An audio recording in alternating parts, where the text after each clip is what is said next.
And I'm going to tell you guys about the 2009 season here in a second, because they accomplished something that I have never seen anywhere in the world.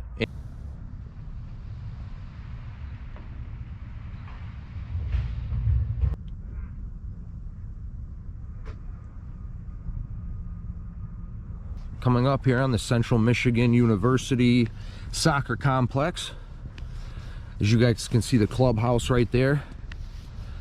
It's real nice, actually. Some updated brick. It was just built back in 2015, so less than a decade ago. They played their very first game here on September 20th, 2015 against Illinois State, in which they lost 1-0 in double overtime. With a capacity of 1,000, it sits right in the shadow of Kelly Short Stadium, the football field.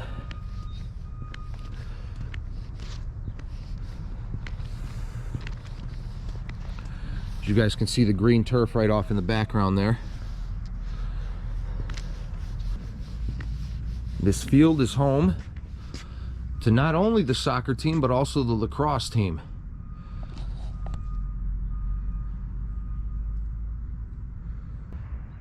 This would be the concessions right here. You can see it sits right in the middle of this whole complex. So you got the soccer field right here, the field hockey off in the background. You got the track and field, and then you got the football stadium right there. Right here in Mount Pleasant, Michigan. The school, Central Michigan, was founded in 1892, and their nickname is the Chippewas, named after the Indians that occupied the land here. Oh, this is very nice, actually. You see the benches over there. It's got some covering on it, which is really nice. It says Chippewas. They took the nets away for the winter. Their colors are maroon and gold, as you guys can see. And actually, here on the campus, they teach a soccer class called PED 176 Soccer. So you can actually learn soccer here. Not just, you know, playing athletics, but actually learn it on campus. Their nickname is in consent with the Saginaw Chippewa tribe, and its enrollment is 45,000 people. So this actually sits on an Indian reservation. I don't know technically if the soccer field is on an Indian reservation, which would make that pretty interesting. But I do know that part of the university, along with Soaring Eagle Casino, which is like one of the big landmarks around here. A lot of people come up here for like a little getaway. I know that sits on the Indian reservation. Central Michigan resides in a town called Mount Pleasant, and contrary to the mount, there actually is no mountains or hills near here at all. Me being up in the top row here, I'm probably at one of the highest points in the entire city. It's actually known as the oil capital of Michigan because there were vast amounts discovered back in 1928, and on the city seal you can still find an oil drill. And the population is only 21,000 people. As I said before, part of the city is located on the Isabella Indian Reservation, the base of the Saginaw Chippewa tribal nation.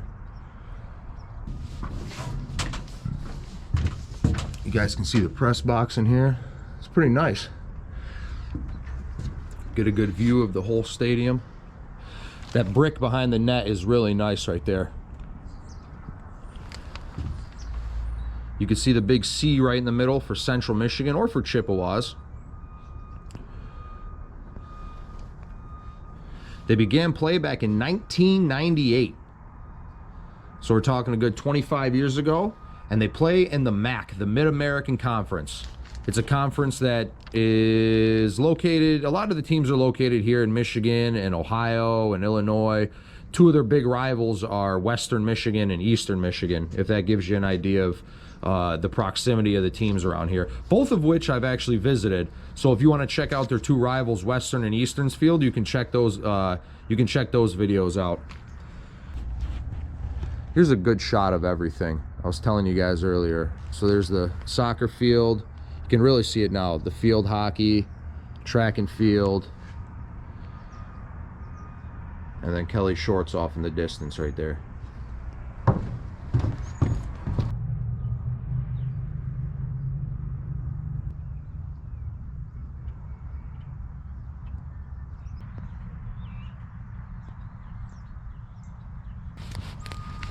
something that's pretty neat about this field, you got a little, you know, Keyworth Detroit City FC action going on here.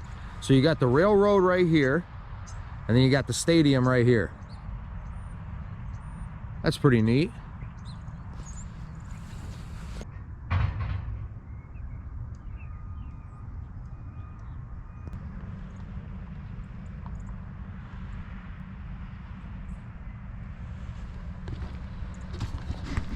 Yeah, as you guys can see, right behind where the net would be, you guys can see this really nice, I think that would be stone, some kind of stone, or and then with the rocks too. It's very classy. I like that.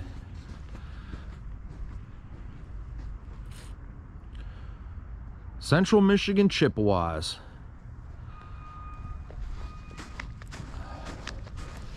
And here's a really nice shot. You can see the stands right there, and then you can see the football stadium in the background. Probably would be like the significant landmark on Central Michigan's campus. It's a 40,000 seat football stadium, so obviously not this one. This is a 1,000 seat soccer stadium, but that's a 40,000 seat football stadium, so definitely looms large in the background. This is a very nice stadium. You know, you have the railroad off on the side, you got the trees in the back, you got brand new updated stands right there with some nice stone and some rocks in the background. Very classy stadium. I like this one.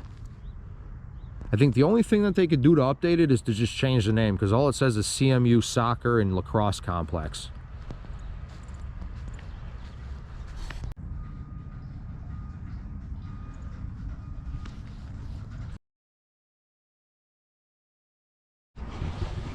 All right, so some accomplishments from the Lady Chippewas.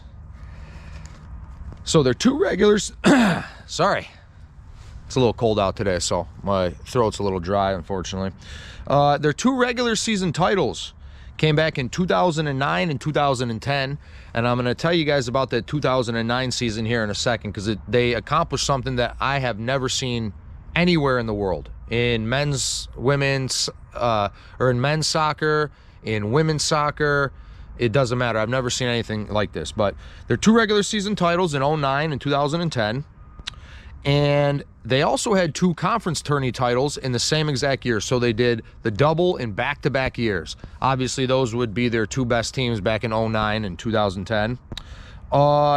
They beat Miami, Ohio in the MAC final in 2009, 1-0.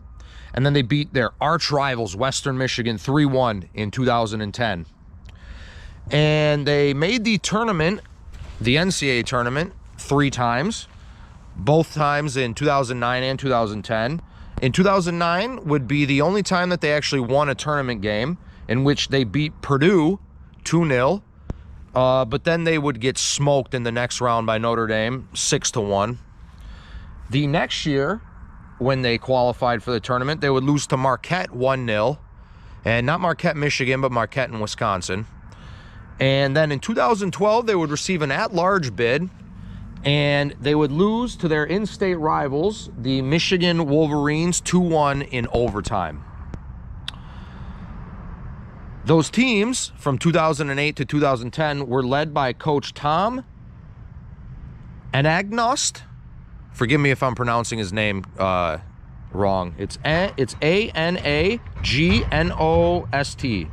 Anagnost. And he went 40-12-7 in 3 years of coaching. So 40 wins, 12 losses, or 40 wins, 12 draws, and only 7 losses in 3 years. That's pretty impressive. But the most impressive thing of all would be their 2009 season. That year, they would shut out every single opponent that they beat.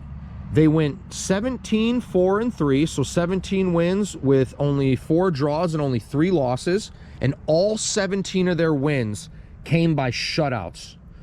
And they outscored their opponents 25-0 in those 17 wins. And actually, 2 of their ties that they had, they didn't give up a goal either. So they only gave up goals in 5 of their games. They did give up 6, 4, 4, 1, and 1. So 3 of their games, they kind of got, you know, kind of gave up quite a few goals, but still, that's, you know, extremely impressive to post 17 shutouts in one season, and every single one of your wins comes via shutout. Like I said, I've never seen that done in soccer before